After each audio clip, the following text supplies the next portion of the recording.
All right, so hopefully this is recording. I'm trying a new format here because the other one I was using wasn't working. So we'll see if this works out.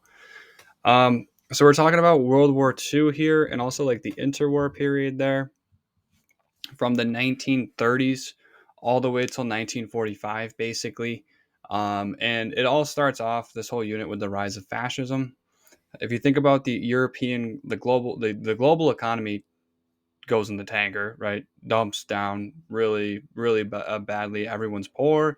Food is hard to come by. And through this turmoil, and Germany was already bad in the first place, and through this turmoil, Hitler starts gaining support from Germans who felt beaten down. The Treaty of Versailles blamed them for the reasons why. That plane's really loud, but the Treaty of Versailles blamed them for the reasons why they went to war. And the Germans, especially at that time, are a very proud people, and he was able to use the pride that they had to gain their support, tell them that they're not the reason that Germany lost. It's actually this certain group of peoples, or from the Jewish peoples to Wall Street, and he was able to gain their support. Now he attempts a coup in Munich. It fails, but it gains him more supporters because in jail he writes Mein Kampf, outlining his hatred for Jews and his plans of domination of Europe. He gets wildly popular. You can see in this top right corner that there's tons of supporters for him. And years later, he just is actually elected into the government legally and so he gains power through elections. I think it's a part that's forgotten about Hitler is that he was a legally elected person. The people of Germany really did support him because during this time, he was actually able to stabilize the German economy a bit, mainly by like not paying the amount of money that they were asking them to pay for World War One, and on top of that, setting up social programs and subjugating other groups of people. Now, at this time, he enacted laws against Jews, Romas, homosexuals, communists, Catholics. The list goes on. Anyone that wasn't a pure Aryan and or a pure a national socialist in his eyes. This doesn't just take place in Germany. This takes place in Italy as well and Spain. Spain's forgotten about. It's a messy fascist rise to power. It's as for this class, you definitely don't need to be concerned about Spain, but it does take place there as well. Uh, we're jumping ahead here. This is going to be a really long slideshow, so we're going to be jumping around a bit, and hopefully we can get through it in time, and you will actually watch it to the end.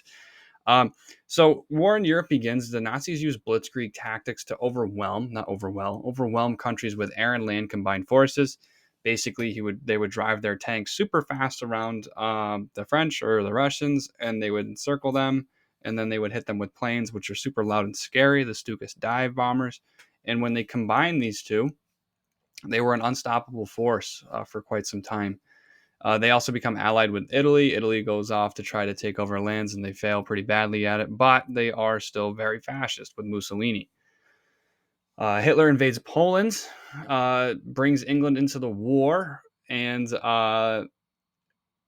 it's kind of a phony war. No one really wants to get involved because they just remembered the Great War that we just talked about, where millions died in these muddy fields for really nothing if we're going to go to war right now. So why would we want to go to war? And that is until England captures France within 6 weeks. The English are in France. They get cornered into the beaches of Dunkirk, and they eventually escape. But France falls in 6 weeks, which is insane because they were at war in France for 4 years and they weren't able to make the amount of gains that they made in just the 6 weeks, even 2 weeks alone. Something that gets established is the Atlantic Wall. If you've seen Saving Private Ryan, you think of like all those huge bunkers and walls and the systems of security around the French border, but it actually goes all the way up to Norway and through Norway, and it makes it so that it seems as if nobody can ever invade Europe, and Europe is going to fall into a fascist dictatorship under Germany. And at this point, once they've taken over all the France to the west, and they've taken as much as they can within their own Central Europe, they go to the east and they kick off Operation Barbarossa, which is the invasion of the Soviet Union. And that goes off swimmingly for quite some time here. I have a map. Do I have a map? There we go. So you can see here in Germany, they're in East Prussia and Poland, and they're able to invade all the way to Moscow. They stopped short. There's rumors that they heard the bells of the Tower of Moscow. It's not true, but they did get really stinking close. And instead, they decide to divert their forces south towards Stalingrad, which is going to be over this way, and they will get there. And when they get there, they're going to lose. But as far as current issues that are going on in Ukraine, you can see that this is the entire country of Ukraine going through World War II, a big part of the Russian the Nazi and Russian war here in the Eastern Front. So I'll go back to those slides there. Got those. All right. So the Nazis get extremely close to Moscow, as you saw, and then they turn towards Stalingrad. The reasons: World War II can be considered a resource war. I consider it the war of two R's: resources and racism. Every side was a bit racist, and every side wanted resources. So, and we'll break into that a little bit later. But Stalingrad is close to the Ural Mountains, but it also has Stalin's name because Hitler's he's a petty boy, and he wants to take the city from Stalin that has his name, and it just is like a haha to him. Eventually, they take over 90% of the city of Stalingrad, and the Soviets actually used the Nazis' racism against them and their tactics against them. Long story short, Nazis put their super strong Germans in the middle, and they put like Croatians and like Italians on the sides, and they gave them less weapons because they didn't deserve them because they aren't Nazi Germans, right? So the Russians realize this, they go on the edges and they just circle Moscow with a blitzkrieg like little encirclement. And that'll be the last battle of the war that the Nazis almost won. From then on, it's retreating and its losses all the way back to Berlin without another victory on the Eastern Front. The total deaths on the Eastern Front are going to be 8 million Nazis with 22 million Soviet soldiers dying, mainly because of Stalin's not one step back order, whereas if you were a Soviet soldier and you retreated, you were shot. So that was not good. And that's strictly combatants. When we take civilian deaths into the consideration, it's significantly higher. Some estimates put the Soviet Union at losing 80 million people altogether, and the Nazis are around 40 million. A lot of the Nazi deaths came be from the Americans firebombing the cities, though, and we'll get to that in a little bit. But still, like Stalingrad is going to be known as one of the biggest battles in all of history. And it's definitely the turning point for the Eastern Front or for the war in Europe. Here's that mapping. If you want to see it, you can go ahead and pause it and nerd out on it if you want. It's pretty sick. Yeah, it's pretty cool. Pretty cool. I do like that stuff there. But so then let's transition from the war in Europe to the war in the Pacific when America gets involved. So Japan is getting had the Meiji Restoration, like we talked about during the imperialism unit, and they're getting increasingly militaristic. They pull out of the League of Nations and they invade Korea, Manchuria, and China, and they start doing horrible things. The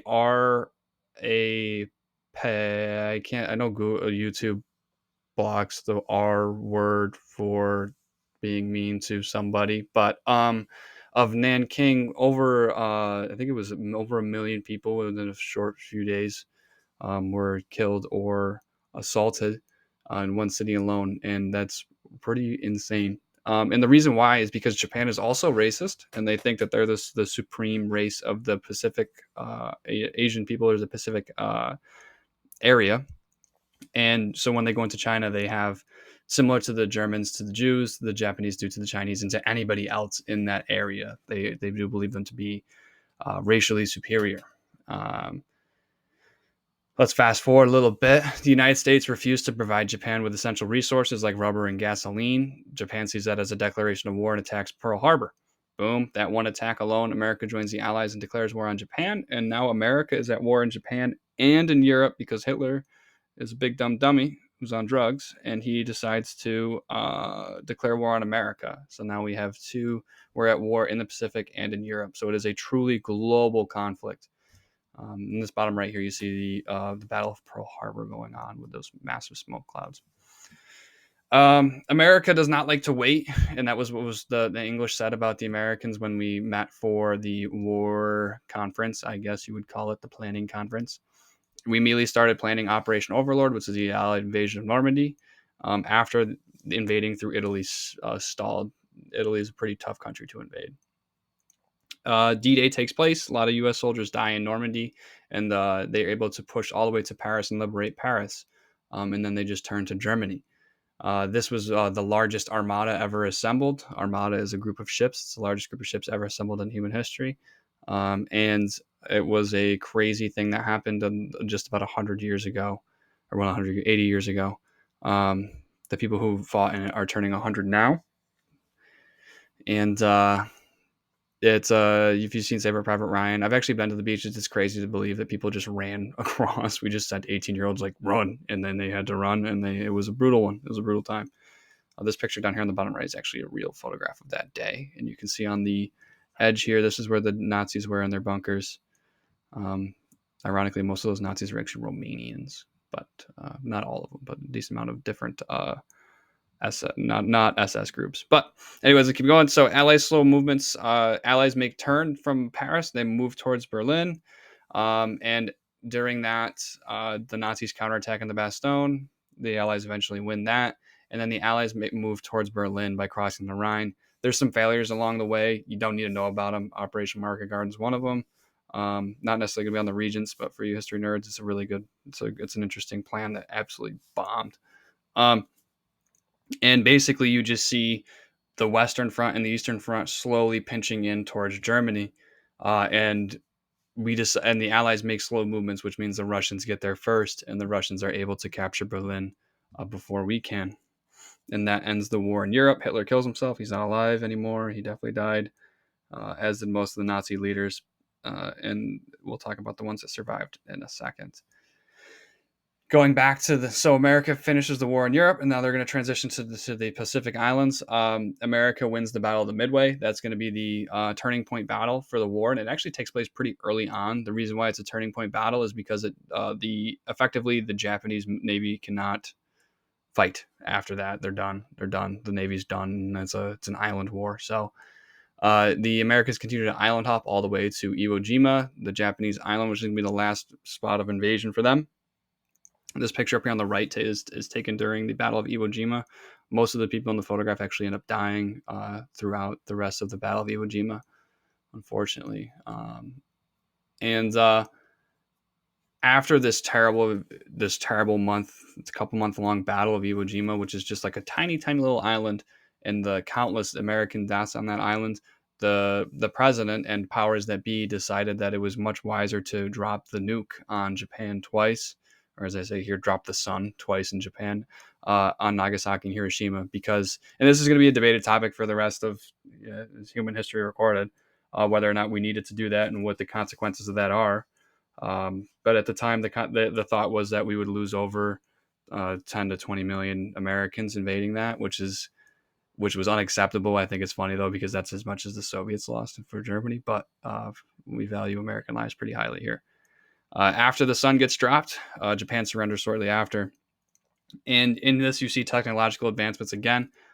We literally figured out a way to split the atom to make a bomb that will explode larger than any bomb that's ever been created. And then we'll turn around and make about 1,300 more of them in the near future. Also, all for technological advancement, all for defending American lives, but also you could argue it's all for killing more people. At this time, like I said, it was a resource war and a race war. In the Pacific, it's definitely a race war for the Americans. They used a lot of racial slurs against the Japanese. The hatred was pure between both groups. And if you read books on it, both sides agree that it was a very hate-filled war, more so than in the recent times. Another key, a massive part of World War II, and especially with the Regents, is going to be the Holocaust and the Nazis' crimes of genocide. So the Holocaust is the systematic genocide of Europeans, Jewish peoples, and other peoples deemed inferior to Germany, and that includes, like the group I said before, Roma peoples, which are going to be Romanian, or also known derogatorily as Gypsies, the handicapped peoples, homosexuals, and any other group that the Nazis didn't necessarily like, including Catholics, which is, I think, is a weird one. But, and it occurred increasingly as Germany moved east in Russia. So let me go back to this map here. As the Germans moved east, all of this land was going to become what's called Lebensraum. And that's where they wanted to move ethnic Germans to repopulate, so Germany would have all of this land to live. It's called living space. And in order to live on this land, you have to kill the people on the land. So those, and they specifically picked the Jewish populations or the Roma populations to kill. And frankly, with the Russians, it was really about any Russians they could kill. And they would kill them with Einsatzgruppen, which are just mobile death squads. And millions of people would die from that unrecorded as well, all in the hopes of killing everybody and then moving into their land. So when we talk about this German economic, the Germans' ability to stabilize the economy and like how people in Germany were doing well during the war, really it's because like if you got a house in downtown Berlin or an apartment for dirt cheap, the chances are you got that apartment because they um, took a Jewish family out of there and put them to the camps. Like it wouldn't be like, oh wow, like there was some dark sides to it, and there's an argument that like the Nazis were able to achieve so much, excluding the rocketry by oh gosh, I can't think of his name. What's his name? I know it. Oh, I stink. What's his name? It's gonna drive me nuts. Anyways, we take him. In Operation von Braun, Werner von Braun. Um, but their entire rocket program was centered on slave labor. So without slavery and without the Holocaust, they wouldn't have been able to do those things. So it's a lot of fake truths or fake accomplishments, in my opinion. But as we go forward, I said that approximately 6 million Jews and 5 million others were killed, men, women, and children. A lot of women and children were the ones that were killed. The men were forced to work. And this was such a, there has been mass killings of peoples before, but why this stands out so much was it was the Western technology that was used to systematically exterminate these people. They had record books, they had secretaries, they had recorded deaths, causes of deaths. And it was just so incredibly normalized amongst people that were committing the crimes that's what made it so like insanely crazy. Not aside from all the deaths, those were also obviously horrible. Um, and the systematic nature of it is what made it especially horrible. On the bottom right, you see a picture of a young Jewish person wearing the band that they were forced to wear for some time before they were sent to extermination camps. Um, and on the bottom left here, you see one of the concentration camps. In the top right, you see a train car sending the Jewish peoples to those camps. Not every camp was an extermination camp. There were some transit camps, but there was death around all of them because of the lack of food. Um, any chance you get, I would recommend going to the Holocaust Museum in Washington, D.C. It's not a Smithsonian Associated museum, but it's really good as far as explaining the horrors of that time. And lastly, about this, Oswego is the only city in the entire country of the Americas, and I think honestly the entire Western Hemisphere, that actually accepted Jewish refugees during this time. There were boats that actually had visited East Coast cities, and they were actually turned away and sent back to Germany, where then the Jewish peoples were unloaded off the boats and then sent to concentration camps. The only place where they did not send peoples away and they harbored them was in Oswego, and it was the fort, and that's pretty dope. So take pride in being from that area. It's pretty dope. So that's a lot of stuff we talked about, but in short, here's the key things. The major turning points of the battles are going to be Stalingrad and the Midway. Those are the two major turning points. The reason why Stalingrad is the Nazis lose every battle after, and they lost almost their entire army. It was like 900,000 people getting captured. Um, the Midway, the Japanese Navy is reduced to ineffectiveness after that battle. A lot of acts of bravery by Americans on there in that battle as well.